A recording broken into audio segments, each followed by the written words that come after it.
All right, I'll try and be more on the ball about getting the videos posted as we kind of get into the increasing COVID spreading thing.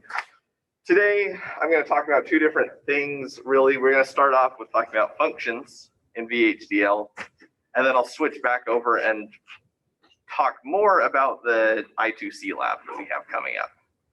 How did you guys all do for the SPI lab? Who didn't finish the SPI? It's like 3 of you guys. But I hope everyone got to the memory, at least trying the memory. Okay, so that lab was a little bit rough. The I2C is going to be worse, but we'll cover some of that at the end of this to try and ease the pain, because I2C is awful. So first off, functions. So we know what functions are in programming in general, right? Functions in VHDL are a little bit more limiting. They can be used anywhere an assignment statement is made. So if you wanted to say something like B gets assigned to whatever your function of A is, works.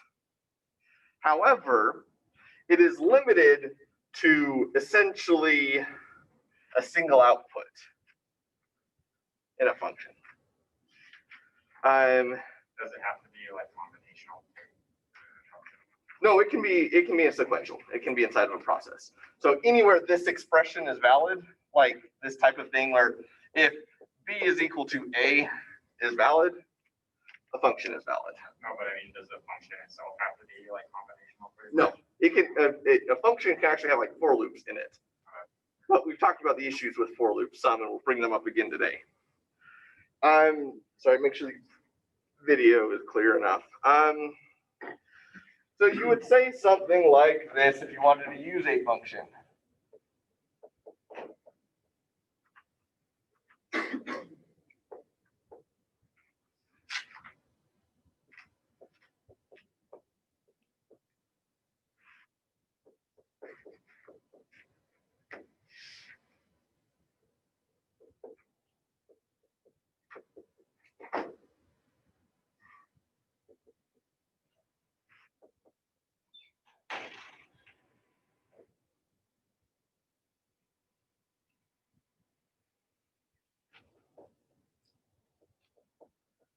And I guess this would be more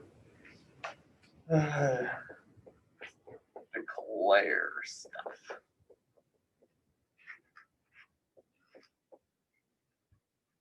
Right, so we just say, I have a function, its name is this with these parameters on the input. It's going to return, a return type is declare stuff, begin, do stuff. Right? That's all a function is going to, that's all a function is. And then you would, if you wanted to use it, essentially what I would say is, well, I shouldn't have even bothered erasing. I should just change a little bit.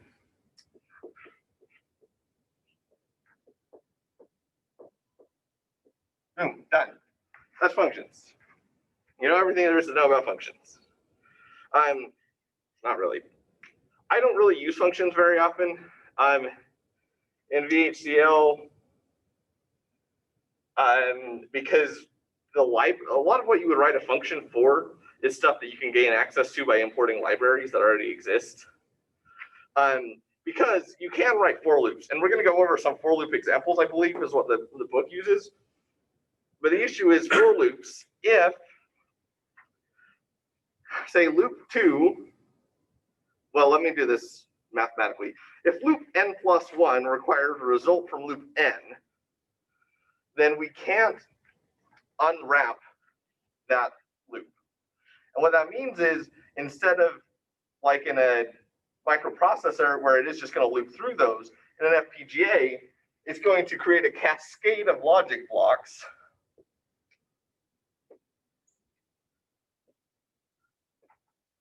where it's going to have each one where loop 1, loop 2, loop 3, and if you do from 1 to 100, you would have 100 of the same logic block recreated.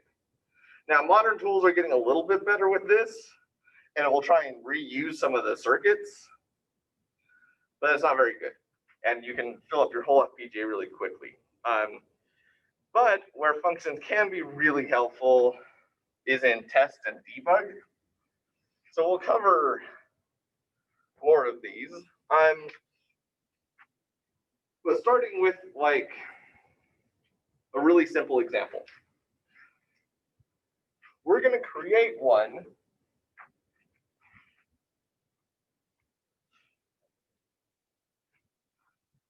just called parity. And it's going to take a vector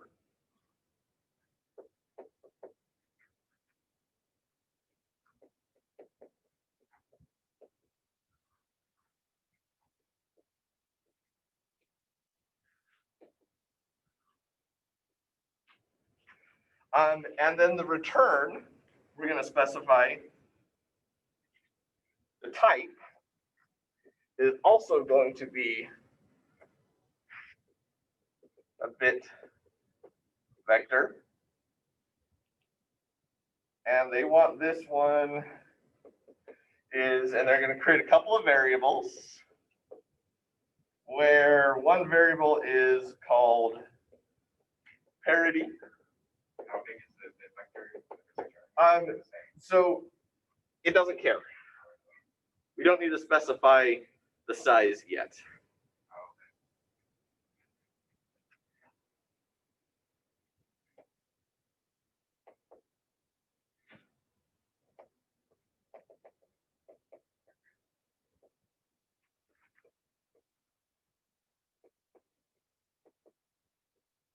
So what we're going to do is look at creating an output bit.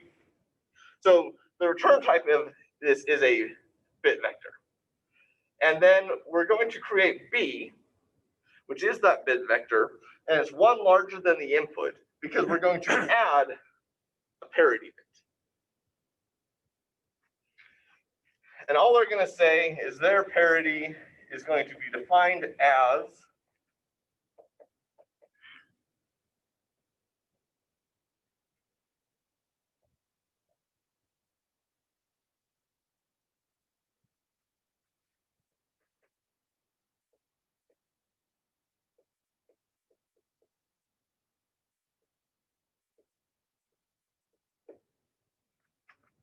so they're just taking the bitwise XOR, essentially, bit by bit XOR of the input vector A to determine if it has parity or not. And then they're going to assign B to the concatenation of A and parity. So they're sticking the parity bit at the end of A. And then they just say return B.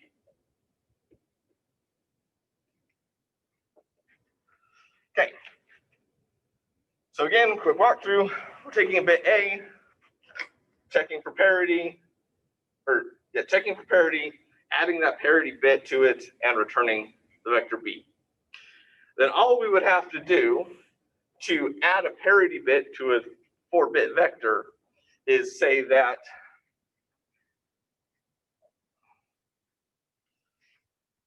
the parity vector is equal to some other vector, vector non-parity. Oops, sorry. Parity of vector non-parity. So that's our assignment. So this would then, parity would have be 5 bits, and this is 4 bits, right? And just adding a parity bit. So if you were doing something that required this multiple times, some simple operation like this in your code, or say that you end up in signal processing situation where you're constantly doing some simple operation like this, that's a good place to use functions. Obviously, you're going to try and use a different equal sign than that one, right? You don't want this one. This one is using variables rather than the signals. But that's the general idea of a function. Similarly,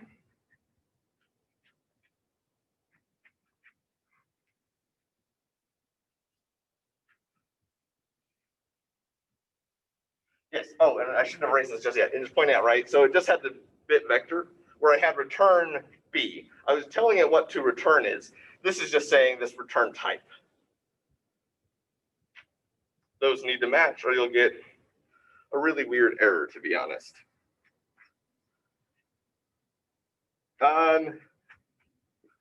So let's go ahead and create something with a for loop in it because I said we could do that.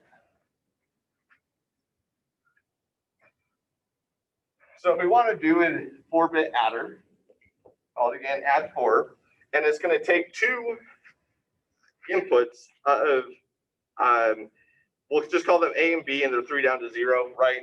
So it's A, B, and I declare those as 3 down to 0. And they are of type bit. It also, oh wait, sorry, bit vector. I'm trying to figure out how to do this, bit vector. And then you also have carry, which is a bit. All right, so those are our inputs, A, B, which are 3 down to 0, and a bit input of a carry. You're gonna have variables that are going to be, you need to carry out. You're going, which is a bit. You're going to have a carry in,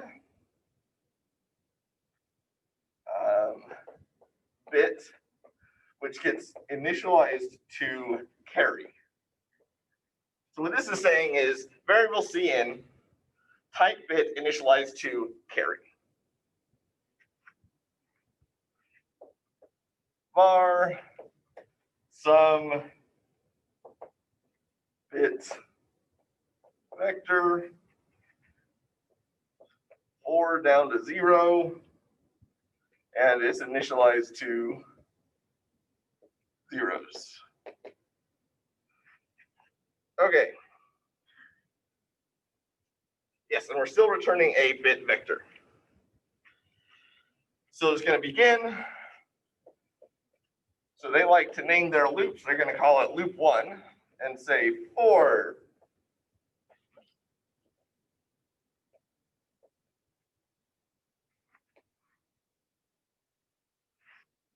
I'll just get this written out and then walk through it.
Okay, video.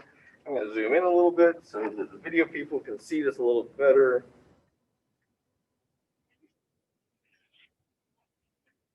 Okay, so what this function is doing is we're adding 4, taking A, B, 3 down to 0, and a carry in, right? This is an adder. We talked about adders. We know how to add. Variable initializations begin. So loop 1, this is just the loop name. these can be helpful if you name your loop because you can use it to debug and find out where things went wrong. I like to use double variables, as I've mentioned before, so I rather than just I. Again, it helps with the debug. Let me know that it's a loop issue. I'm iterating from 0 to 3 in this loop. Now, see out. I know I have a carry, right? If I have and B, or A and C, or B and C, right? That's just the elaborated version of do I have a carry? Then the sum, right? We mentioned where you can just jump directly to A, X, or B, X, or C, gives us the sum bit. But we need to say that the sum at II is equal to that. A at II, B at II, or C in. Right? So that's just creating my sum and carry out for a full ladder. One sum at a time, and the loop, and then we've calculated the carry out, and it's only going to, the carry out is going to update every loop. Yeah. What is the II? The loop variable. Wait, but isn't CN just always going to be the same CN? Yep.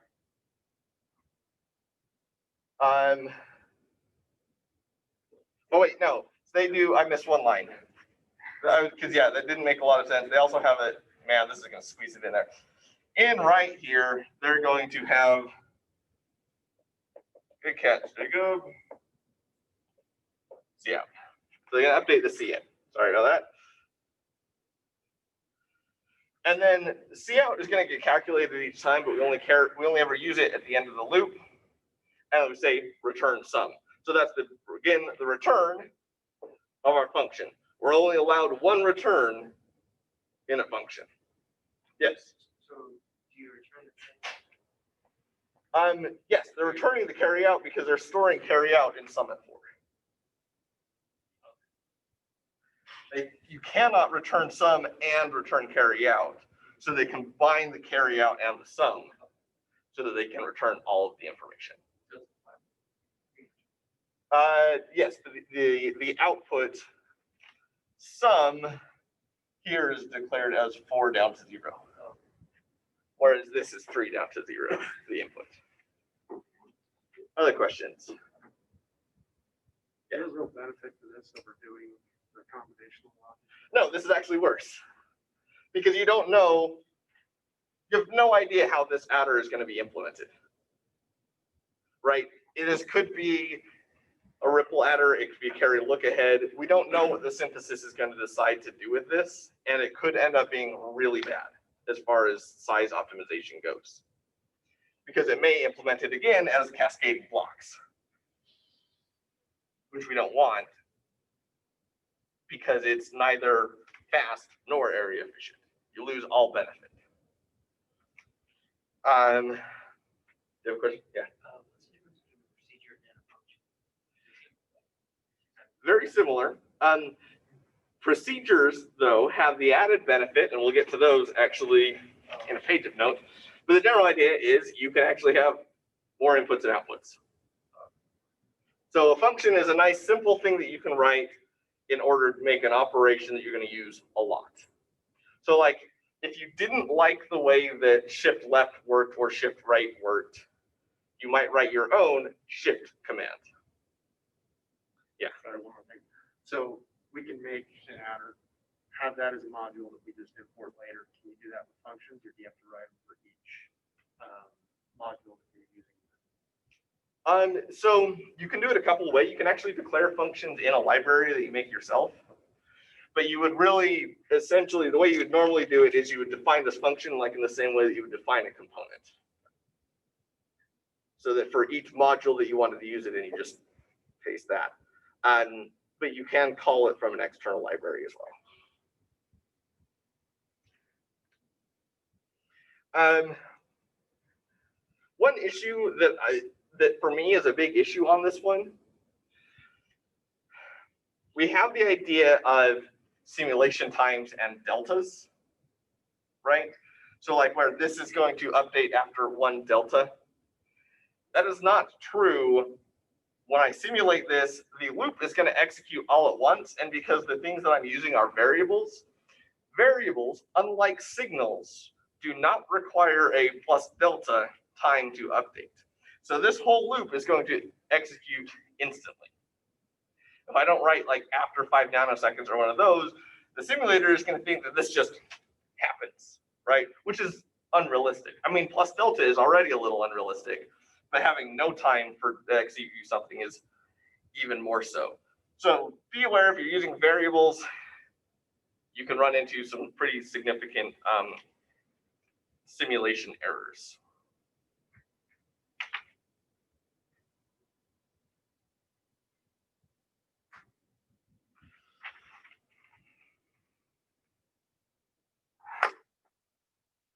Okay.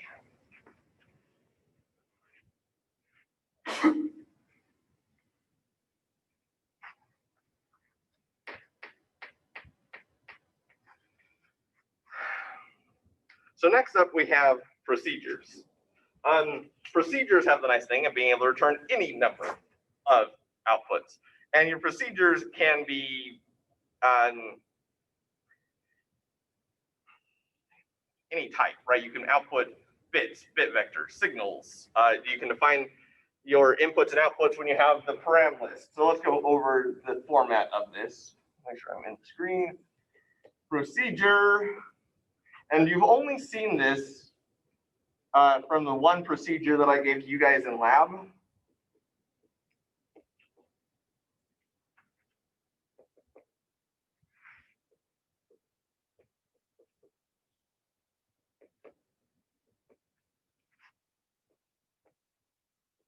But they're pretty easy to use.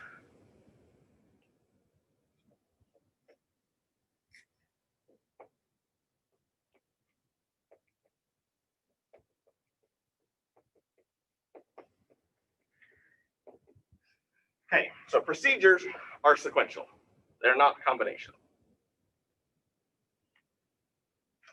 The parameter list can be defined in many ways. So if we were trying to create an adder and we wanted that declaration to look something like add, let's add some vectors together. Add vector A, B, carry in some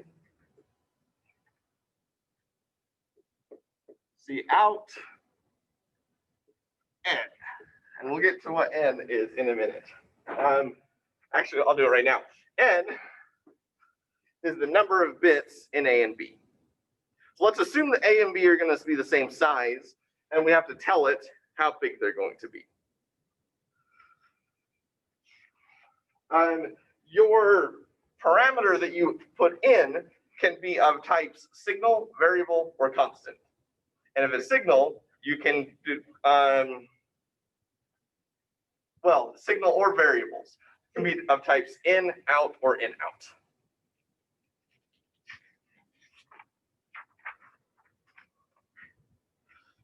Okay, so let's create some vector addition.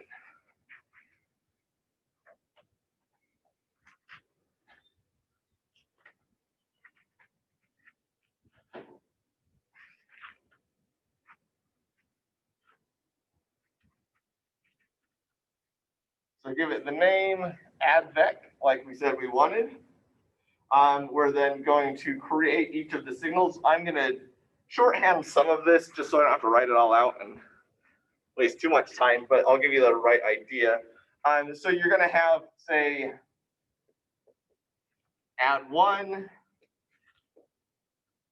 add2 of type input. They're bit vectors. And then you could go on and declare cin, right? And it's an input of type bit, and so on and so forth, right? And you don't have to declare the size of add1 and add2? Not yet. Oh, okay.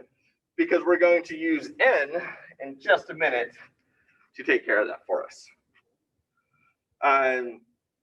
And so we're going to go on and declare some cout and n. They're once again using a variable called c of type bit.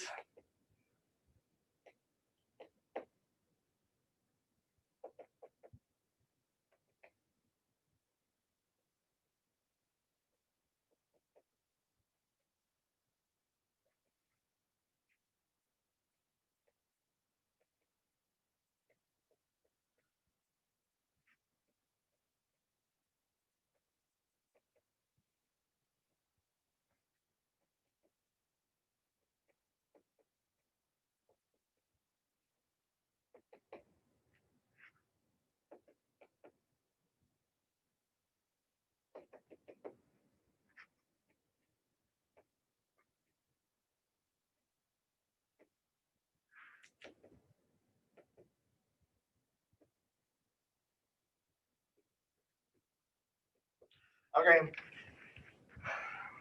Create C, assign C's to Cin, update sum, update carry, loop through. The procedure does not care, right? And I've just eliminated the equations that I wrote earlier for adds, the sum and carry. They're the same equation. There's nothing new there. Sum here is just a signal when we declare it of type, let's see, what do they do? Yeah, bit vector. And it has a carry out. Now, the nice thing is we don't need a return because sum and carry out are defined as outputs. So if I said I write sum is out bit vector, right? So when I put the term advec this, it's going to know that these are declared as inputs and these are declared as outputs. And I can access them as though they're like outputs from a module or a component, right? And we've built those before. Does that make sense to everyone? Okay.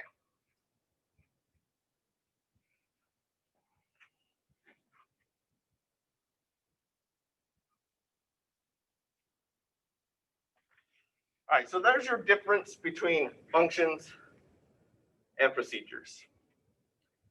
I will probably skip ahead a little bit and then come back to this idea.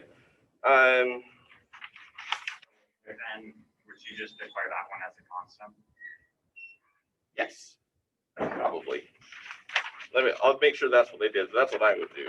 Constant.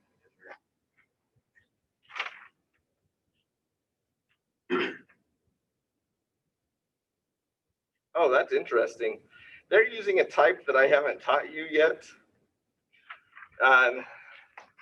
Their declaration for n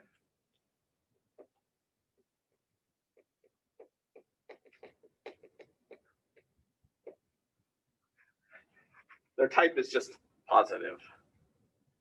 It's a positive number.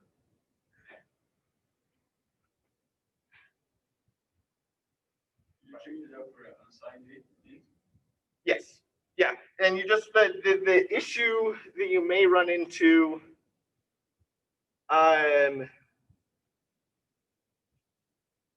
is this, right? Where I use n. We need to make that type match. So I haven't done enough with this loop to know what types the loop will accept. I think as long as they're integers, it's fine. Any type of integer, you're fine. But that is something, that's what matters, is the type matching. So if you were gonna make it a constant, you just replace the input with constant, right? Yeah, and I don't use constants as much as I should, to be honest. I need to get in the habit of that.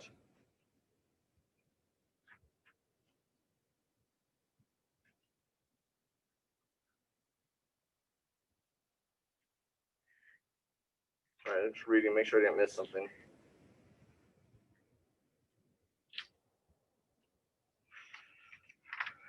I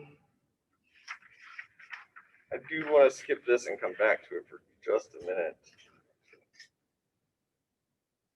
So now it helps to have the attributes. So we're going to move on to what we call in these loops, or well, for signals, what we call attributes. So we already know one attribute, and you'll see it where if I have a signal, I got to zoom out a little bit.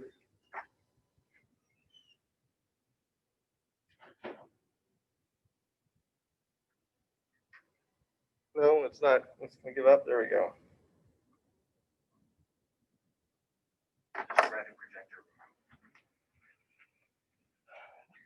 Right, and if I want to know if there's an event, I just say tick event.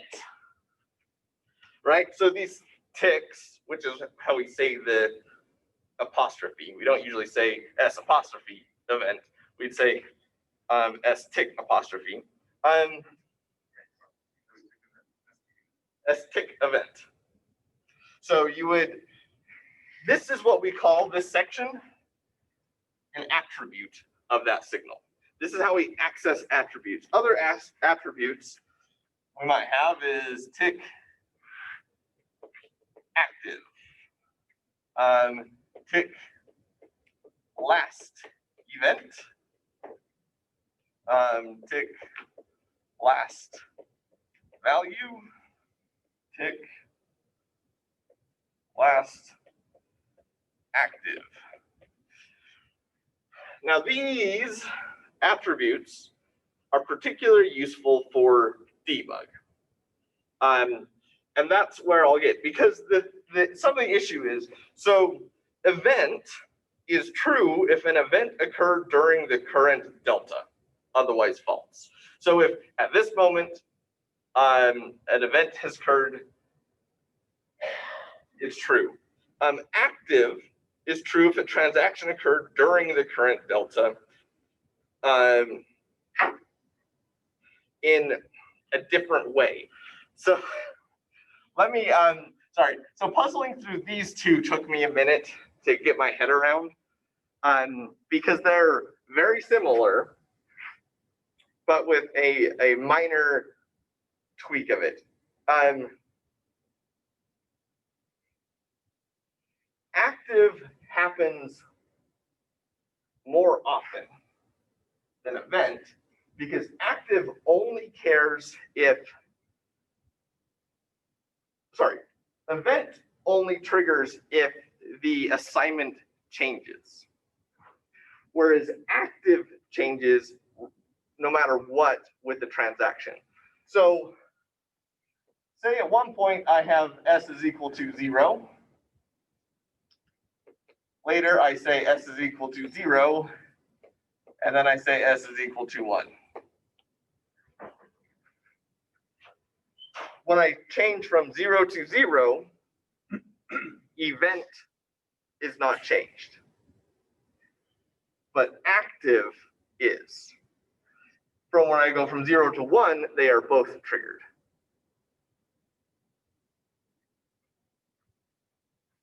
Right?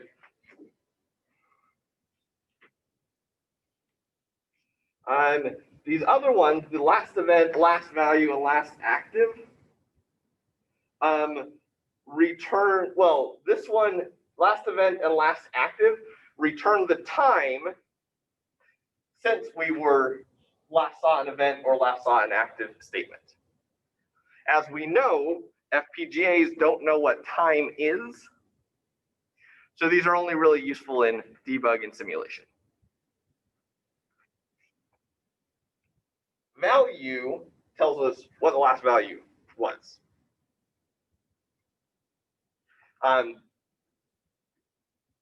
When I say last value, I mean the value prior to the previous event or active. So before the last thing that changed, what did this value used to be?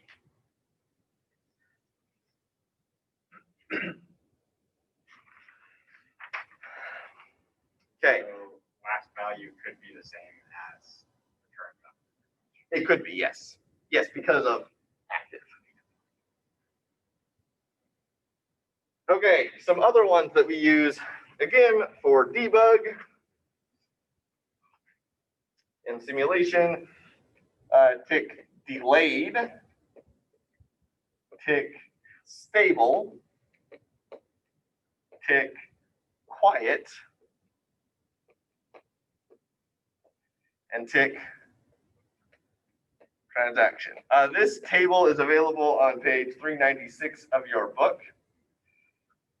I really wish the overhead projector wasn't such a nightmare to work with. So these ones are, these outputs are all signals. So if I'm looking at the properties of each of these for S delayed is the easiest one because you just say S delayed of time. And if I have S,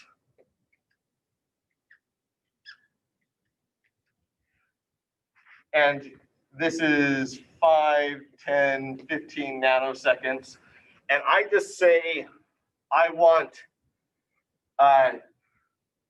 B to be S delayed by 5 nanoseconds, it would be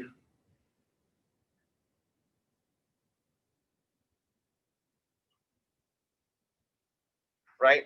Same signal, just delayed 5 nanoseconds. That's all. Isn't that like 2.5? Oh, yeah, it is.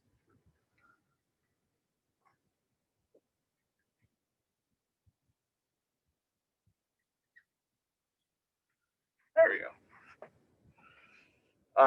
So this is that B, or B is S delayed.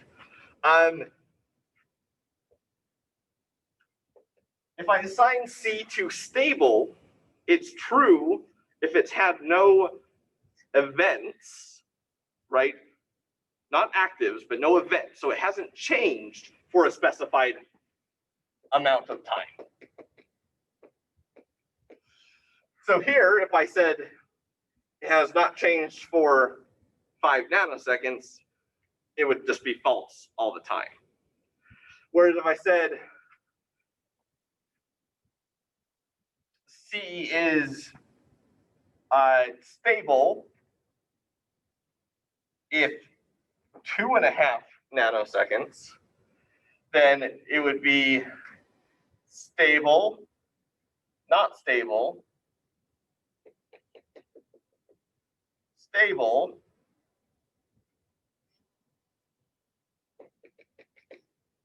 not stable, right? Do I need to finish the rest of this? That makes sense? Yeah. So this is C, stable is just saying, how long has it been stable? How long has it not changed? Quiet is if it's had no transactions, so no active events for an amount of time. Then transaction,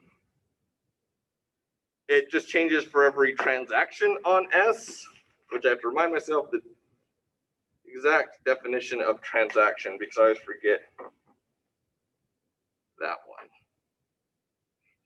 Transaction occurs on a signal every time it is evaluated, regardless of whether the signal changes or not. So it's triggered by actives as well.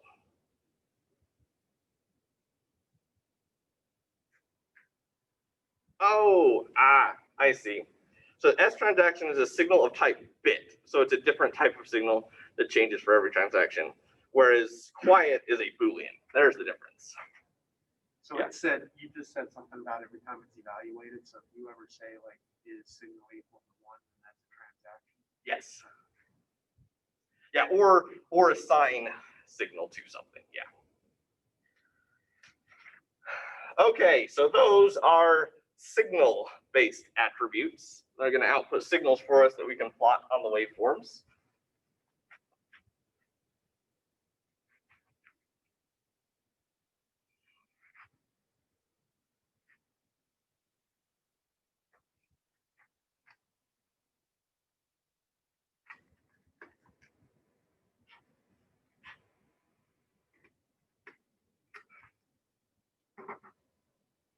We can also have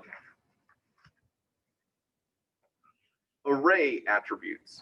Now, anybody that's done programming, we all like array attributes, right? They're really helpful when we want to try to find things. So if I have an array, I can say things like, well, actually, let me define some arrays first so that we know what we're talking about. So if I say, let's say we're using a ROM, and it is, so type we're going to call it type ROM that is an array 0 to 15, comma 7 down to 0 of bit. And then we create a signal called ROM1 of type ROM.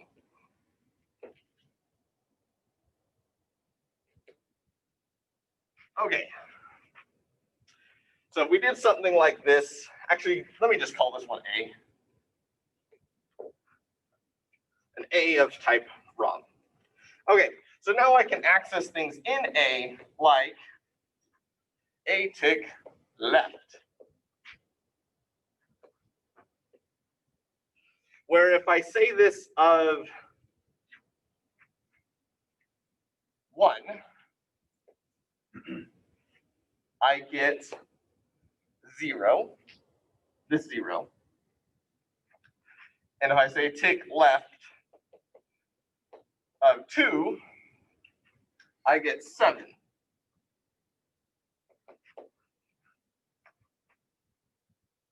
So I'm just looking at what is the leftmost index. Could be high or low depending how I assign it. I can do the same thing with tick right. I can do tick high, which depending which one I'm looking at will either give me, so if I do high of 1, I get 15, and high of 2, I get 7. This high does not care about ordering, left or right. Similarly, we can do low, which in both cases is just going to give us 0. Going to go 7 down to 0. You can also do, and this one can be very useful, tick range, which then would report something like 7 down to 0. So it would give you the whole statement that you can then use elsewhere. You can also do tick reverse range, which is nice because if I had 0 to 15 and I take that and I use reverse range on it, it would flip it to 15 and fill in the down to 0 for me. So that'll flip ranges for you if you need to. Really nice. And then our ever favorite one, length, which just tells you how many bits it is. So it would be 16 and 8. They're gonna report it like that. No, it will not. I have to say length of 1. And it's length of 1 and 2, not 0 and 1, right? Yes. Yeah, because welcome to VHDL, where we're always consistent until we're not. 0 base, 1 base. We're consistent with VHDL. Yeah, no, VHDL is very consistent except for one exception, and for every rule there is one exception. And they are guaranteed to make sure that that error reporting on that one exception is as vague and cryptic as possible. I feel like it's just arrays. Well, yeah, but like I also have the issue with you always end a line with the semicolon unless it's in a component declaration, an instance declaration. Then you end it with a comma, right? And it is always not case sensitive unless you're working with the constraints file. Well, that's not VHDL. Right, but it's our same tool set.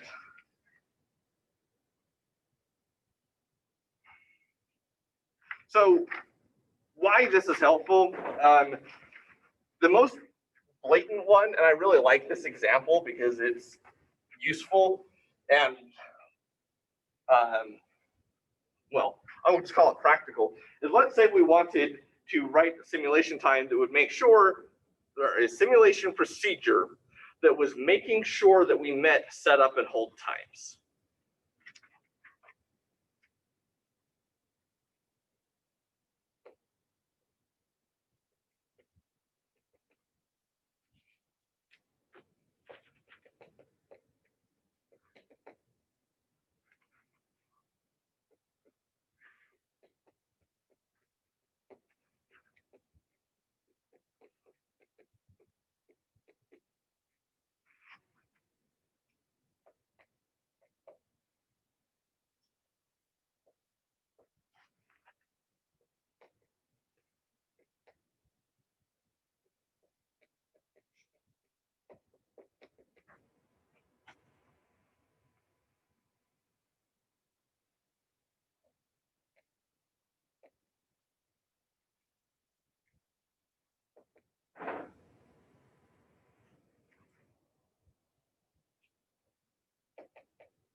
Okay, so here's what this process does, is we wait until the rising edge of a clock, right? Because that's what we care about in a DQ flip-flop. So we're gonna test a DQ flip-flop to make sure we're making the setup and hold times at the input called D.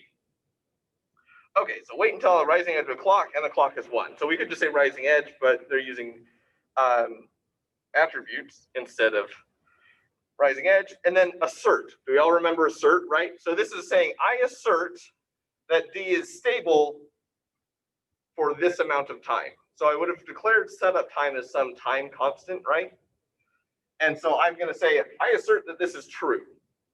If that's not true, it's going to report back whatever I put in here. So inside of this, I could say report setup time error. What we're reporting is D stable for however long we need it, right? We're using tick stable. That's that attribute that we want to use. Then we're going to wait for the hold time and then see if we have been stable for the hold time. So I'm going to assert that D has been stable for that hold time. If true, it moves on. If false, it's going to report whatever we say. So it can report hold time error. Right? Nice, helpful debug tool. So with, on the previous, or not slide, but whatever, when you did the stable, it looked like you had square brackets. Are they square brackets or circle? So the square brackets that they use when it's book notation. Okay. When they do this, they're saying it's a type of parameter. So what I really should have drawn instead of time, just like this, I should have said time, so that I have a parameter as denoted by the square bracket that you fill out as format this. I'm still getting used to this book notation on that one, but yeah, that's the way it would work. And then with the asserts, we should have like closure notes too, right? Have what? Like there should be another closed parentheses on the assert, right? Yes. Okay. Just wanted to make sure I remember that. This is shorthand. I'm not gonna get it all right. Like, To understand what Yeah. shorthand and what's not. yeah, no, that's fair. Generally, the parentheses will be clear errors when you're actually typing these in Vivado, right? Like, I also forget to do my semicolons all the time. Okay, so that's a nice hold setup and hold time check example.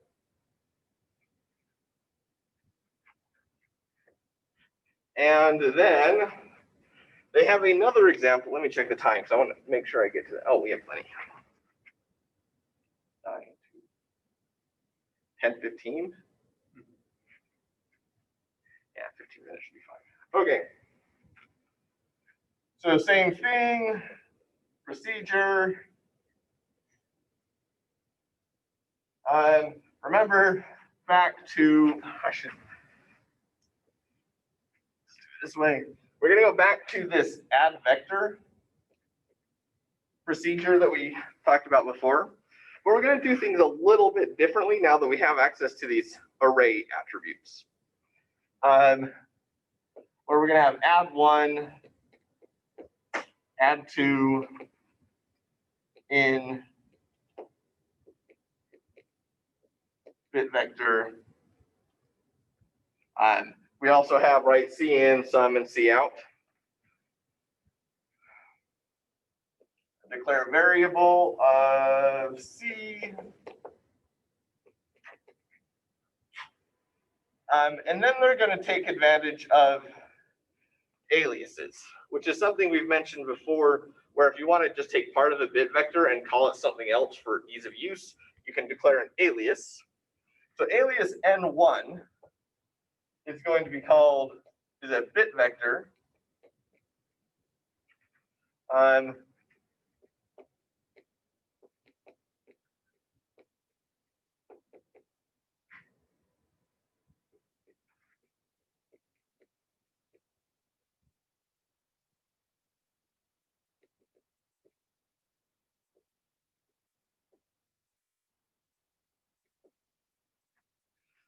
So this is just saying, I'm going to now have an alias n1 of type bit vector that is the length of add1 minus 1, because, right, we're 0 index, down to 0, and it is add1. So now add1 is just getting thrown into n1 as is. But the nice thing is, it's now getting created at the proper length. So then we can do the same thing to add 2, and now we have 2, right, n1 and n2, bit vectors of the correct size, regardless of how big add1 and add2 come in, so long as add1 and add2 are the same size.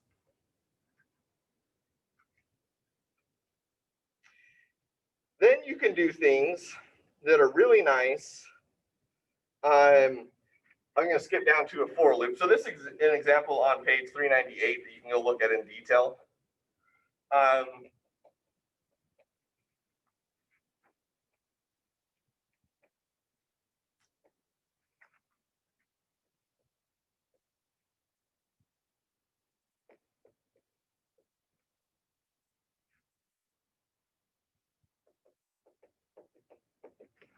And you can initialize your loop by saying for I in S reverse range loop, right? Because I want to count up in this, and my range is a count down. So now I can just pull that. And now my loop changes size based on how big my inputs are. So now I have a size independent procedure that adds things together. Now this is really helpful if I was trying to, say, write an assert statement that was comparing a bunch of adders or something that I was doing and making sure my logic matched. This is not so good to try and synthesize this. The first hint is it's a procedure. The next hint is, how would you simulate, how would you implement logic that could add numbers of any size together? Well, that doesn't really work. You could just specify an adder that adds up to 32 bits and that would work, but this doesn't synthesize.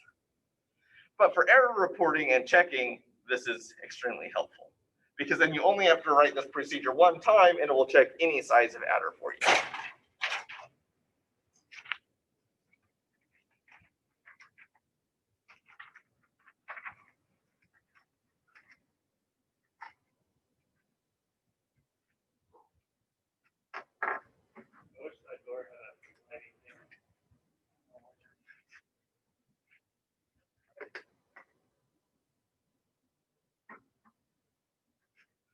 Okay. Any questions on that before I move on to the I2C lab stuff? So I guess one thing thing. If you were gonna just like try to synthesize something like this, would you just pass it in or like make like a module pretty much, or like another entity and all that? Yes. Yeah, but I would have to make sure it wasn't a procedure of arbitrary size. Yeah. So like if you had the n in there, you could do that if you put that in this. Yes, you absolutely could do this at the end. As long as n was defined at the higher level, because it has to know what n is outside of the loop. Okay, let me think. There was a way that I managed to hook up the projector to my computer. How did I do that with my other? Sorry, I have a new computer and I have to puzzle out how new things are going to work. So if I plug that gun in there, I lose nothing. I think I'm okay. Okay, let's find out if I can make this projector work.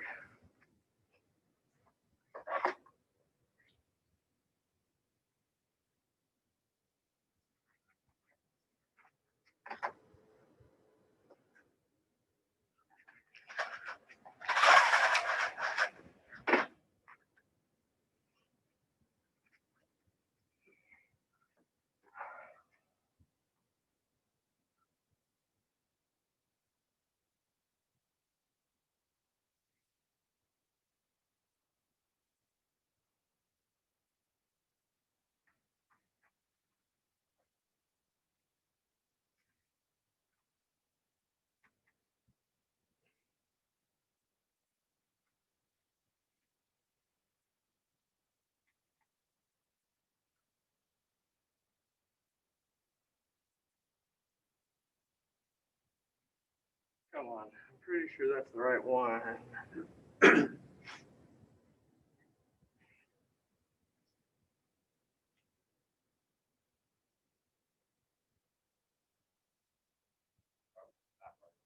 There we go. Okay, so the I2C lab. So I know you guys are just finished struggling through SPI. A lot of times when you're a designer, you're going to get to choose your parts. I genuinely tend towards choosing SPI over I2C. So SPI has a nice, elegant, simple, right, three-state machine that can be implemented, and it works great. I2C has the benefit over SPI that it requires fewer wires because you need one chip select for every SPI device that you connect to. So if you say you have an FPGA that needs to be very small, that means you have very few pins.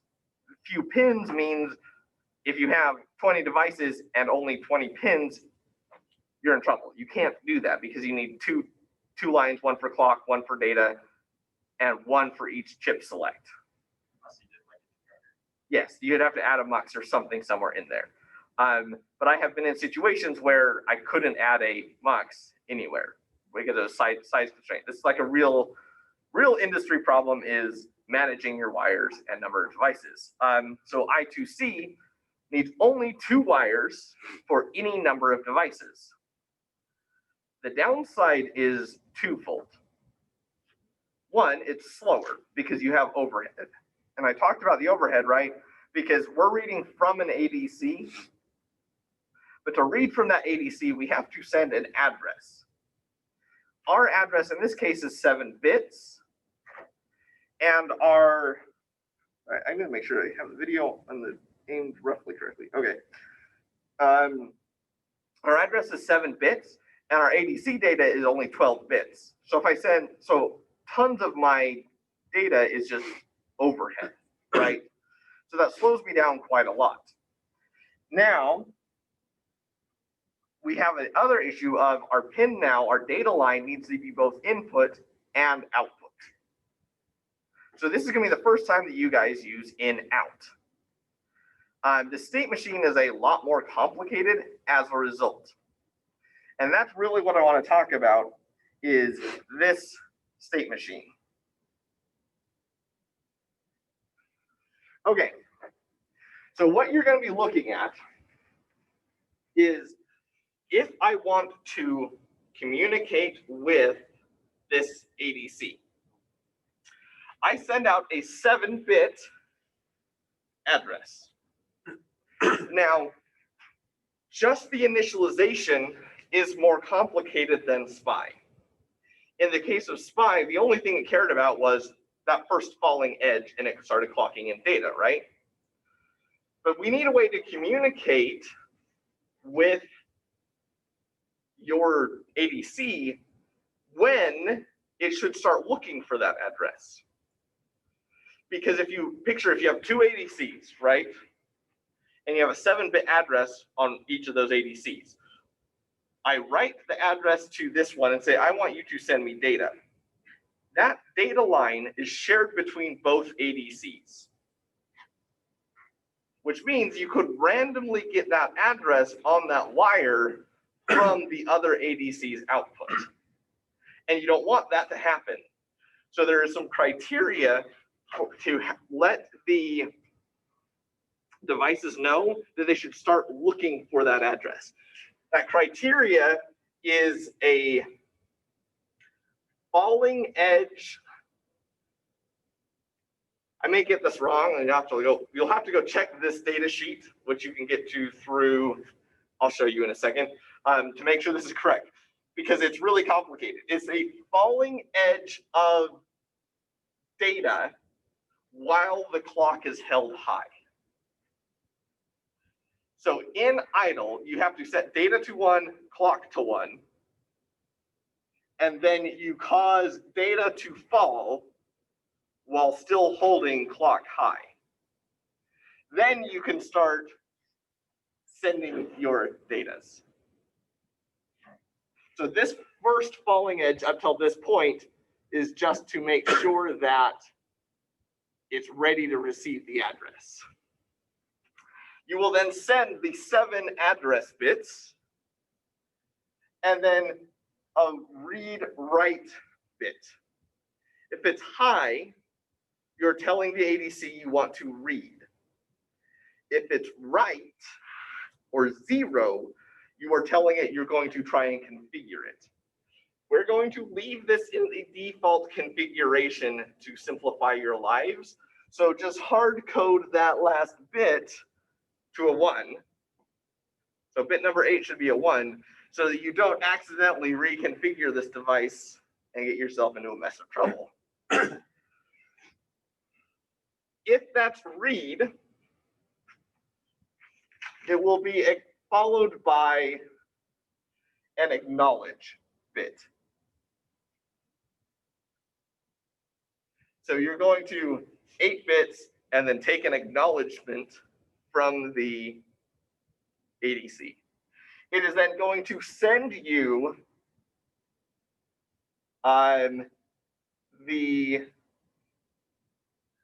this is a bad one. Let me see if I can find the correct timing one.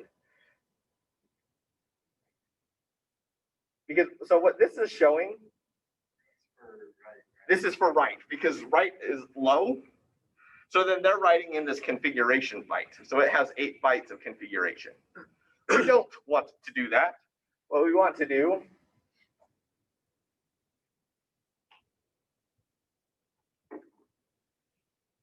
is this one. Same setup, clock held high, falling data, raise, read, get the acknowledgement. Right, so that's 1 clock cycle of acknowledgement. And then it's going to send you 4 dummy bits, really, and then your 12 data bits. The 4 dummy bits, well, these ones are going to be IDs, but really what it's for, the reason they're doing that is because it's the same communication setup that you would if you hooked up to a 16-bit ADC. It's just code reuse. So anyways, then they start sending you, they send you all the data. You don't have to acknowledge, and then the master can send a stop command by raising data while clock is high.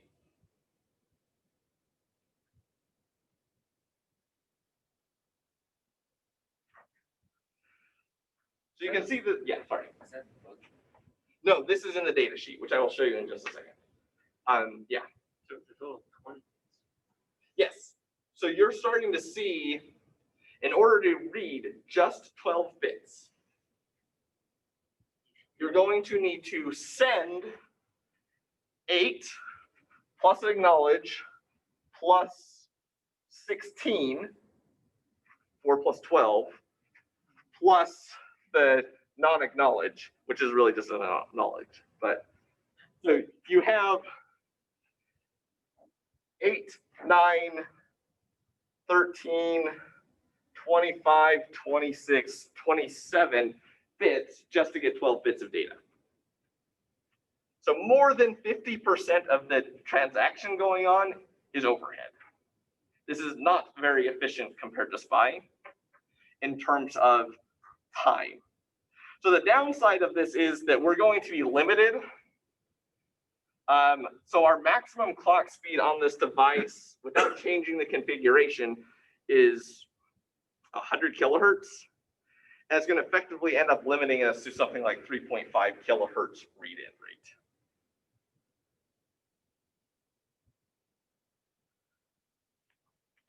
What that means is I will probably have to have you guys, when we come back and do the system integration, we'll probably slow down your output rate from your D to A so that we can have a longer data stream. That shouldn't be an issue, right? We can change the write speed really easy. It's just a counter. So just be aware of that. This is not very fast. This is a very slow ADC. You can write the configuration bit or byte and read up to 400 kilohertz. You can go into fast mode. And then there's also configurations that you can do. This is pretty standard. You can send it into a different mode that is continuous write. So that you can, in the future, you send one of this complex transaction and then just continuously read data. That's a pretty standard mode for these ADCs. I'm not going to make you set up that kind of configuration bit. We'll try and stay away from doing any configuration.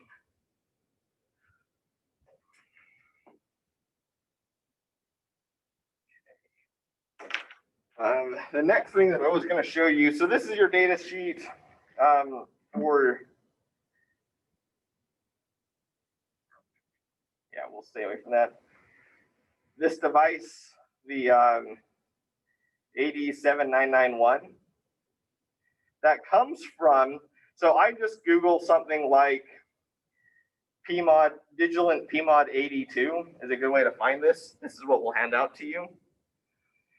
You'll come to this page. You'll see it's, oops, this device roughly looks a lot like your current one. You can scroll down and click on data sheet. That brings you up the data sheet for the PMOD device, not for the ADC. So this one we'll talk through, like there is serial clock and serial data lines, a ground and a VCC. This is only 4 lines. Inside of here, you can then click right here to go to that data sheet that I was looking through. This data sheet will be very, very important for you because you'll need to find out what the addresses are. You need to find out how to address the right device. So for one address, it's going to have 4 ADCs on this chip.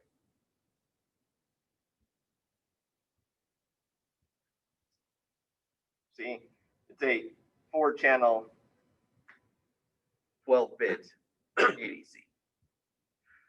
Part of that address bit is the address. I'm pretty sure this is the way it works. You'll have to double check. 4 bits of the address are which device is supposed to use inside of that one device. So then you'll come here.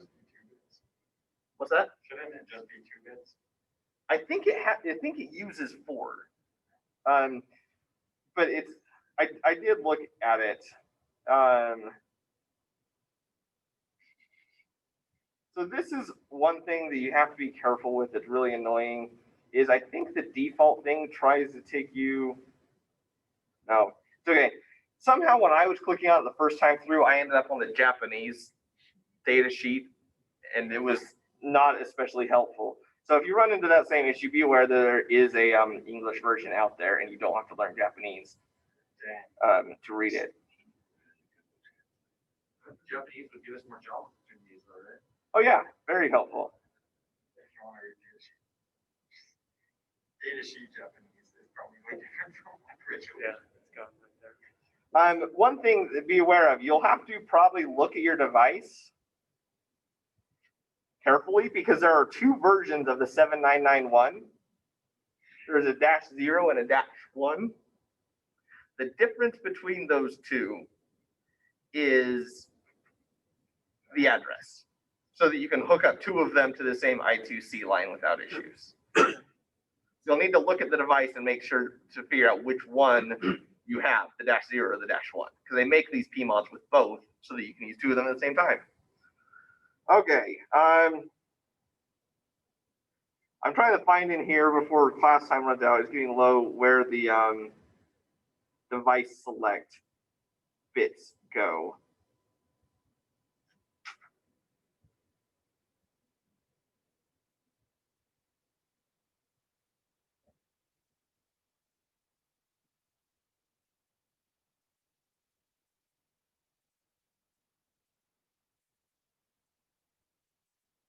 I think it's the first 3 bits of the data. It's like data stuff. Yes, but I'm trying to figure out if that is just the because this is the configuration register, and we don't want to write to the configuration register unless we have to. So maybe we just read from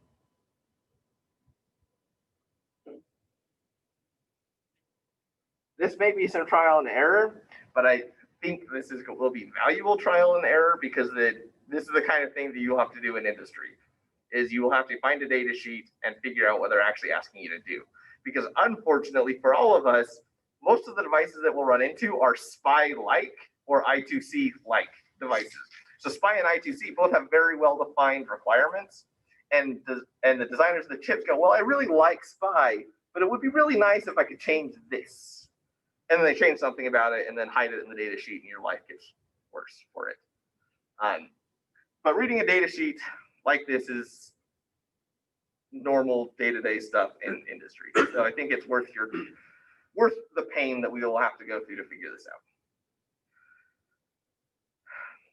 Any questions for now on the I2C? I recommend getting started on it sooner rather than later. It's going to be rough. Yeah, no. And I will give you a bit of a hint. Shoot, we're out of time. In the lab, you're going to need at least 5 states for this one. And that's simply because you're going to need an idle, you're going to need a read, a write, or sorry, 2 reads, right? Sorry, 2 writes, because you're going to go bounce back and forth like we did in the SPI between the 2 write states. And then we're going to go into receive mode and bounce back and forth between the 2 reads. But you need 1 state in between that, maybe 2, to handle the acknowledgement bit. And then you need a non-acknowledgement at the output, probably. So I'm thinking that you need 7 states for this. So for not acknowledged, does it just want us to output like it? I don't know. I don't know yet. I I haven't puzzled that one out yet. Okay. Normally that's when like the master does something, right? Yes.